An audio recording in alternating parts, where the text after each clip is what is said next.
Hello and welcome to another video today. I will talk about runes and bind runes because this is a topic that is kind of dear to me. As a teenager, I already created my own set of runes to use them as an oracle.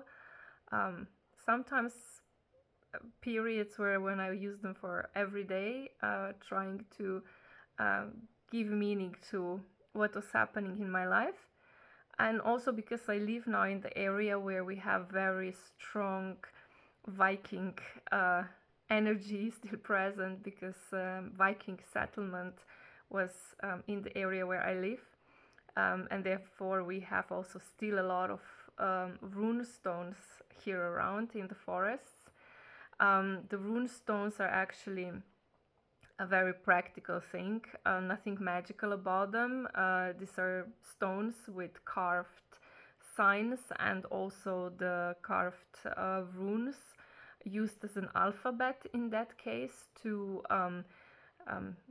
tell that this is the stone that was built by this and that person who is coming from here and there, if they were not from the area, who were their family, who are they married to, how many children they have, what is their profession, what they're doing, and so on. So these are kind of like markings of the area. And of course, the runes as we know them today are also used as a divination tool or oracle reading tool, or a magic spells creating tools or something like that. And runes, as mythology says, came to human mind from Odin. Odin is the chief god in Norse mythology, and he received runes while he was hanging upside down from the tree of life, called Yggdrasil. That was for 9 days and 9 nights, and he also needed to give away his eye, and that was for the purpose of him to get all the wisdom and knowledge, and with that he also got the runes, and then he gave them to humankind. So yeah, if you are called to work with runes, of course study them, create your own set of runes. You can use any type of natural material that you wish to work with. Wood, stone, clay, anything will work.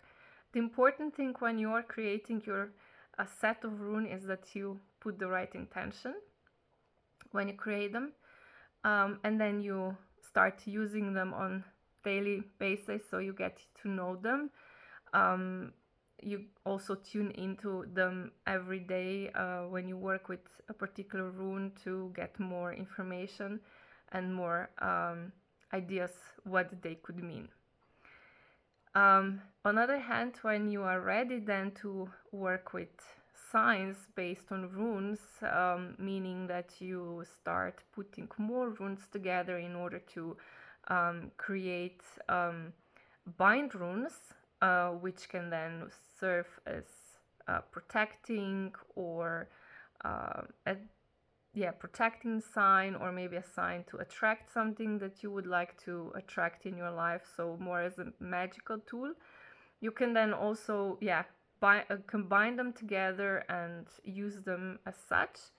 And when I started researching bind runes myself, in internet I found a lot of different rules how you should do that, and one of them is, for instance, don't turn them upside down, because otherwise the energy will change, and then instead of having a positive meaning of a rune, you will have a negative one. You are turning the energy around, so you will not create the sign that will be actually protecting or doing what it should do, but it will do the opposite.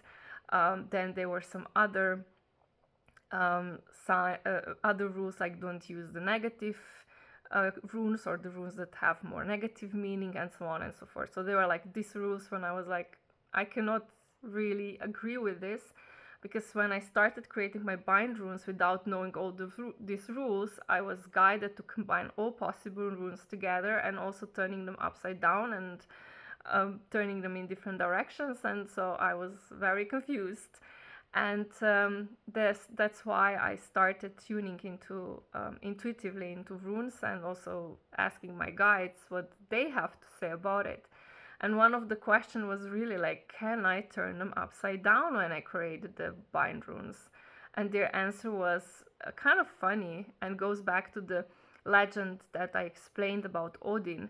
So if he was hanging upside down while he received the runes, then of course the runes that you as kind received are also kind of like upside down, and of course it's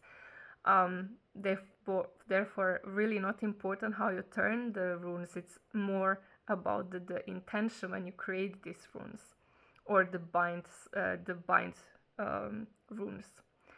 And then the whole transmission or the whole download continued, where they explained that actually every rune in the runic alphabet codes for a different energy, different frequency. So the runes as we know them, as what they mean to us as humans, needed to be really simplified and kind of distilled in a way that our mind can actually understand them. So that's why they kind of got a positive and negative meaning, but in actuality they don't really have positive or negative meaning, because they just describe or capture the energy that they are representing. So it's the vibration that they are representing. And therefore it is when you combine these different runes, combining different energies, and not really the meaning that is assigned to these energies by human mind. So if you decide to create your own bind runes, just keep in mind what's your intention for creating this bind rune, and just combine them the way you are guided to combine them. What I also got as an information is that if you're working with some ascendant masters or higher guidance, or any other higher energy beings of light, or whatever you want to call them, you can at the end call them God, whatever you are calling that energies. You can actually ask them to be present while creating them, because with that you will be coding their supporting energies in the sign, which means that the sign will be even more supportive and more multidimensional, will be able to actually change with you with time as well, because with time our energies are changing, our frequency is changing, so the sign also is multidimensional, it's changing with you, although it stays the same, but like the vibration of the sign changes. So it supports you also when you are developing. So yeah, just keep in mind when you're creating them, call in your guides, call in your ascendant masters, or whoever you want to create these signs for, and just create however you're guided to do that intuitively.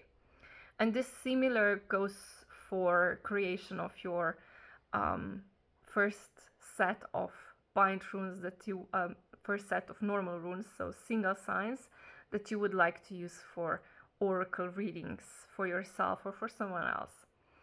Yeah, this is very short about runes and bind runes. If you have any questions, or if you want to get more information how I do these signs, let me know in the comments, and maybe I come back with another video. Okay, take care. Bye bye.